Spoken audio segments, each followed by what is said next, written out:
Hello guys, நம்ம இன்னைக்கு பார்க்கக்கூடிய வீடியோ வந்து இஎம்ஐ பேஸ் பண்ணி எப்படி ஆப்ஷன் பையிங் பண்ணலாம் ஃபார் 1 மினிட் கேண்டில் பேஸ் பண்ணி அதை பற்றி நம்ம பார்க்க போகிறோம். வாங்க வீடியோக்குள்ளே போகலாம். ஃபஸ்ட்டு டிஸ்க்ளைமர், இந்த video only education purpose only. I am not SEBI registered advisor. இந்த வீடியோவில் கொடுக்கப்படும் அனைத்து கண்டென்ட்டும் எஜுகேஷன் பர்பஸ்க்கு உருவாக்கப்பட்டவை, not buy and sell recommendation, only analysing மட்டுமே. வாங்க வீடியோக்குள்ளே போகலாம். ஹலோ கைஸ், நம்ம இன்றைக்கி பார்க்கக்கூடியது வந்து new type of the EMI strategy. அது என்னென்னா, இப்போ நம்ம 2 இஎம்ஐ எடுக்க போகிறோம். ஒரு இஎம்ஐ வந்து 60 இஎம்ஐ, செகண்ட் இஎம்ஐ 5 இஎம்ஐ. ஏன் இந்த 60 இஎம்ஐ 5 இஎம்ஐ எடுக்கிறேன்னா ரீசன்னு சொல்லிடுறேன். இப்போ வந்து மார்க்கெட்டில் வந்து 1 ஹவரை 5 மினிட் கிராஸ் பண்ணி மேலே போச்சுன்னா மார்க்கெட்டில் மொமெண்டம் இருக்கும், அதனால் எடுக்க போகிறோம். இப்போ நம்ம ட்ரேட் பண்ணுறது 1 மினிட் கேண்டில் பேஸ் பண்ணி எடுக்கிறதுனால இப்போ 1 ஹவர் எத்தனை 1 மினிட் கேண்டில் இருக்குது, 1 ஹவரில் எத்தனை 1 மினிட் கேண்டில் இருக்குது, 60 இருக்குது. அதனால் 60 இஎம்ஐ எடுத்துக்கிறேன். செகண்ட் என்னது 5 இஎம்ஐ. ஓகேவா? இப்போ வந்து 5 மினிட்டில் எத்தனை 1 மினிட் கேண்டில் இருக்குது, 5 கேண்டில் இருக்குது. அதனால தான் 5 இஎம்ஐ எடுக்கிறோம். ஓகேவா? இப்போ சொல்லிடுற கான்செப்ட் என்னன்னா, 60 இஎம்ஐயை 5 இஎம்ஐ கிராஸ் பண்ணி மேலே போனால் என்ட்ரி எடுத்துடணும். எப்போ ரிவர்ஸ் ஆகும் அப்போ க்ளோஸ் பண்ணிக்கணும். இது ஃபஸ்ட்டு கான்செப்ட். செகண்ட் கான்செப்ட் வந்து 60 இஎம்ஐ 5 இஎம்ஐ கிராஸ் பண்ணி மேலே போனதுக்கப்புறம் ரிவர்ஸ் ஆகி கீழே வந்த பிறகு மறுபடியும் இந்த 60 இஎம்ஐ டச் பண்ணிட்டு மறுபடியும் பவுன்ஸ் பேக் ஆகி மேலே ட்ராவல் ஆனால் என்ட்ரி போடலாம். டார்கெட் வந்து ரிவர்சல் ஆகும்போது ரிவர்ஸ் பண்ணலாம். இதை நீங்கள் சார்ட்டில் பார்க்கும் உங்களுக்கே தெரியும். இப்போ வந்து டேரக்டாக வீடியோக்கு போயிடலாம். இப்போ நம்ம என்றைக்கு ட்ரேட் பண்ணுறோமோ அன்னையோட ஓப்பன் பேஸ் நோட் பண்ணிக்கணும். ஓப்பன் பேஸ் எவ்வளவு? 25,503. அப்போனா இதுக்கு பிஃபோர் நியரஸ்ட்டாக இருக்க ரவுண்ட் ஃபிகர் எடுத்துக்கணும். இது பிஃபோர் நியரஸ்ட்டாக இருக்க ரவுண்ட் ஃபிகர் அளவு 25,500. அப்புறம் எடுக்கக்கூடிய ஸ்ட்ரைக் ப்ரைஸ் அளவு 25,500. இதை பேஸ் பண்ணி call side put side check பண்ணி பார்க்குறோம். நம்ம கான்செப்ட் வந்து 60 இஎம்ஐயை யார் 5 இஎம்ஐ எப்போ நம்ம 60 இஎம்ஐயை 5 இஎம்ஐ கிராஸ் பண்ணி மேலே போகிறோம் அவங்கள தான் நம்ம என்ட்ரி கன்சிடர் பண்ணணும், மற்றவங்க கன்சிடர் பண்ண வேணாம். இப்போ நம்ம செக் பண்ணி பார்ப்போம். ஓகேவா? இப்போ நான் 25,500 புட் பேஸை செக் பண்ணி பார்ப்போம். 25,500 புட் பேஸை செக் பண்ணுவோம். நம்ம ட்ரேடிங் எல்லாமே 1 மினிட் கேண்டில் பேஸ் பண்ணி தான் இருக்கும். ஓகேவா? நம்ம சேனல் லைக் பண்ணுங்கள், ஷேர் பண்ணுங்கள், சப்ஸ்கிரைப் பண்ணி வச்சுக்கோங்க. நம்ம சேனலுக்கு தொடர்ந்து ஆதரவு அளிங்க. ஓகேவா? அப்படின்னா இது போன்ற வீடியோ உங்களுக்கு தொடர்ந்து கிடைக்கும்.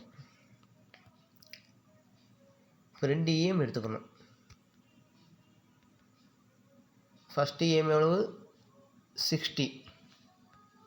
சோர்ஸில் போய் லோன் மாற்றிக்கணும். ஓகே, கொடுத்தாச்சு. செகண்ட் என்னது 5 இஎம்ஐ.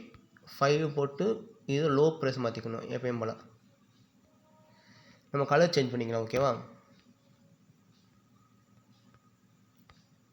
இது 60 இஎம்ஐ, இது 5 இஎம்ஐ. கலர் சேஞ்ச் பண்ணியாச்சு. நம்ம என்ன 1 மினிட் கேண்டில் தான் 1 மினிட் கேண்டில் வச்சுக்கிறோம். ஓகேவா?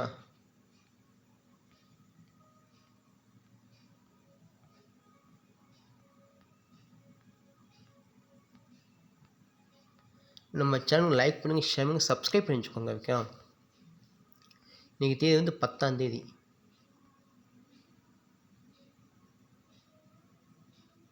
பாருங்கள், மார்க்கெட்டுக்கு கரெக்டாக பாருங்கள். கிராஸ் ஆகி மேலே தான் போயிருக்கேன். ஸ்டார் முதலே கிராஸ் பண்ணி மேலே தான் போயிருக்கேன். அப்புறம் உடனே என்ட்ரி போட்டுடலாம்.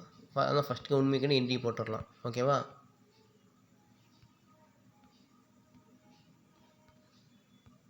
ஃபஸ்ட்டு 1 மினிட்னு என்ட்ரி போட்டலாம். ஓகே, நம்ம டார்கெட் வந்து ரிவர்சல் ஆகும்போது இப்போ மார்க்கெட் கரெக்டாக இந்த இடத்த வந்து ரிவர்சல் ஆகுது. அப்போ உடனே க்ளோஸ் பண்ணிக்கணும். நம்ம என்ட்ரி 103 கிடச்சதுக்கு 123 எக்ஸிட் ஆகலாம். ஓகேவா? இது ஃபஸ்ட்டு கான்செப்ட். செகண்ட் கான்செப்ட் வந்து ரிவர்சல் கீழே வந்த பிறகு அந்த 60 எம் டச் பண்ணிட்டு மேலே போனால் என்ட்ரி போடலாம். பாருங்கள், மார்க்கெட் பாருங்கள், கரெக்டாக பாருங்கள். பார்த்தீங்கன்னா கரெக்டாக ரிவர்ஸ் மேலே போய்ட்டு மறுபடியும் ரிவர்ஸ் ஆகி கீழே வருவாங்க. கீழே வந்துட்டு மறுபடியும் இந்த 60 இஎம்ஐ டச் பண்ணிட்டான். பார்த்தீங்களா? கரெக்டாக பாருங்கள். கரெக்டாக இந்த 60 இஎம்ஐ வந்து டச் பண்ணிட்டு மறுபடியும் பவுன்ஸ் பேக் மேலே போய்ட்டான். அப்புறம் இப்போ இதில் ஒரு என்ட்ரி போட்டுடலாம். என்ட்ரி போட்டு ரிவர்ஸ் எங்கே ஆகுது அப்புறம் இங்கே க்ளோஸ் பண்ணிக்கணும். ஓகேவா? ஓகே, செகண்ட் மறுபடியும் அகைன் வந்து ரிவர்ஸில் கீழே வந்த பிறகு மறுபடியும் அதே 60 AM டச் பண்ணிட்டு மறுபடியும் பவுன்ஸ் பேக்கு மேலே போகிறேன். இப்போ இதில் ஒரு என்ட்ரி போடலாம். இங்கே ஒரு என்ட்ரி போட்டோம்னா பாருங்கள், கரெக்டாக மார்க்கெட் நல்ல மூமெண்டம் கொடுத்துருக்கேன். நல்ல ரேலி கொடுத்துருக்கேன். இங்கே தான் அவன் ரிவர்சல் ஆகுறான். அப்போனா இங்கே க்ளோஸ் பண்ணிக்கலாம். அப்போனா எவ்வளோ 120லேருந்து 168 வரை நல்ல ப்ராஃபிட் கிடச்சிருக்கு. ஓகேவா? ஓகே. அடுத்து மறுபடியும் ரிவர்சல் ஆகி மறுபடியும் அந்த 60 AM டச் பண்ணியிருக்கேன். அந்த 60 AM டச் பண்ணி மறுபடியும் மேலே போயிருக்கேன். இப்போயே ஒரு நல்ல ரேலி பார்த்தீங்கன்னா கரெக்டாக அகைன்ஸ்ட் மறுபடியும் ரிவர்சல் ஆகி மறுபடியும் டச் பண்ணி இந்த இப்போ வந்து கீழே க்ளோஸ் வச்சுட்டேன். கீழே கிராஸ் ஆச்சுன்னா உடனே நம்ம க்ளோஸ் பண்ணிக்கலாம். ஓகேவா? அகைன் மறுபடியும் 60 மேலே ட்ராவல் ஆகிறேன். அகைன் மறுபடியும் 60 உடச்சிட்டேன். எப்போ 60 உடச்சிட்டேன்னா அப்போ வந்து ஸ்ட்ரென்த் இல்லைன்னு அர்த்தம். அப்போனா ட்ரேடு முடிச்சிடலாம். ஓகேவா? பாருங்கள், அகைன் மறுபடியும் கீழே இறங்கிட்டேன். மறுபடியும் இந்த பார்த்தீங்கன்னா கிராஸ் ஆகி மேலே போய் மறுபடியும் மூமெண்ட்டை கொடுத்து மேலே ஏறிக்கேன். பாருங்க, அழகாக மறுபடியும் இந்த 5 AM 60 AM கிராஸ் பண்ணி மேலே போயிடுச்சு. 60 AM 5 AM கிராஸ் பண்ணி மேலே போயிடுச்சு. அகைன் மறுபடியும் கீழே இறங்கிடுச்சு. ஓகேவா? கரெக்டாக ஒர்க் ஆகுது. பாருங்க, கரெக்டாக வந்து இந்த 60 AM 5 AM கிராஸ் பண்ணாலே மோஸ்ட்லி மொமெண்டம் இருக்கும். ஓகேவா? இதான் கான்செப்ட். இப்படி தான் ஆப்ஷன் பையிங் பண்ணலாம் இஎம்ஐ பேஸ் பண்ணி. இதை வந்து நல்லா வாட்ச் பண்ணி பாருங்கள். ஓகேவா? ஃபஸ்ட்டு வந்து கான்செப்ட் என்னன்னு சொல்லிடுறேன். இப்போ வந்து நம்ம வந்து இன்னும் 2 இஎம்ஐ எடுக்க போகிறோம். 60 EMA 5 EMA. இந்த 60 EMA 5 EMA எப்போ கிராஸ் பண்ணி மேலே போதோ அப்போ என்ட்ரி எடுத்துடணும். ஓகேவா? நம்ம டாக்கெட் ரிவர்சல் ஆகும்போது டாக்கெட் க்ளோஸ் பண்ணிக்கணும். ஓகேவா? இது ஃபஸ்ட்டு. செகண்டு வந்து மார்க்கெட்டு ரிவர்சல் கீழே வந்த பிறகு மறுபடியும் அந்த 60 EMA டச் பண்ணிட்டு பவுன்ஸ் பேக்கு மேலே போச்சுன்னா அப்போ ஒரு என்ட்ரி போடலாம். நம்ம டார்கெட் வந்து எப்போயுமே அந்த ட்ரெண்ட் ரிவர்சல் ஆகும்போது 5 மினிட் ரிவர்சல் கீழே வந்துச்சுன்னா க்ளோஸ் பண்ணிக்கணும். இதுதான் கான்செப்ட். இது நல்லா ப்ராக்டிஸ் பண்ணி பாருங்கள். அப்படின்னா தான் உங்களுக்கு ரிசல்ட் எப்படி நீங்கள் கண்கூட பார்க்க முடியும். ஓகேவா? நம்ம சேனல் லைக் பண்ணுங்கள், ஷேர் பண்ணுங்கள், சப்ஸ்கிரைப் பண்ணி வச்சுக்கோங்க. ஓகேவா?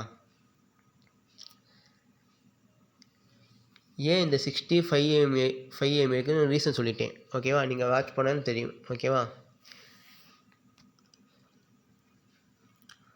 இது வந்து நம்ம வந்து ஏன் இந்த 60 எடுத்தோம்னா மோஸ்ட்லி வந்து ஹையர் EMA எடுத்தோம்னா நம்ம ப்ராஃபிட் வந்து கொஞ்சம் மேக் பண்ண முடியும். அதுக்காக தான் எடுக்கிறோம். ஓகேவா?